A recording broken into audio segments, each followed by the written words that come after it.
আমি সুকন্যা। আমি সাব্বির। আপনার হার রিস্টার্ট দেওয়ার জন্য কল দিয়েছি। আপনি কিন্তু সেই প্রথম থেকে আমার পার্সোনাল ম্যাটার ইন্টারফেয়ার করছেন। বিষয়টা আমি এক ইন্টারেস্টিং গেম হিসেবে নিয়েছিলাম, কিন্তু এখন কি আপনার মনে হচ্ছে না আপনি একটু বেশি বাড়াবাড়ি করছেন? করছি। কেউ একজন লিমিট ক্রস না করলে আপনার লাইফটা বিউটিফুল হবে কিভাবে? কিছু কিছু মানুষের জীবন কখনোই বিউটিফুল হয় because it's not possible. Impossible বলে কোনো কিছুই নেই। আছে। ঠিক আছে, তাহলে বলে। এখানে আমার দেখেন, আপনি কিন্তু এখন বাড়াবাড়ি করছেন।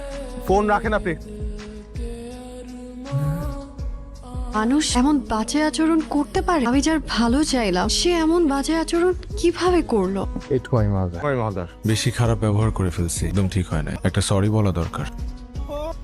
হ্যালো। সরি, ঠিক হয় না। ঠিকই ছিল, আমি আউটসাইডার হয়ে বেশি ইন্টারফেয়ার করে ফেলেছি। না, আপনি ঠিক আছে। আমি যদি ঠিকই হই তাহলে বলে আপনার লাইফটা কেন বিউটিফুল হবে না? ধরুন আপনি ক্লাস 5-এ পড়েন, হুট করে আপনার বাবা মারা গেল, আর আপনার মা আপনার কথা চিন্তা না করে আপনাকে ফেলে আরেকটা মানুষকে বিয়ে করে চলে গেল। সে কি সত্যিকারের মা? সে শুধুমাত্র একজন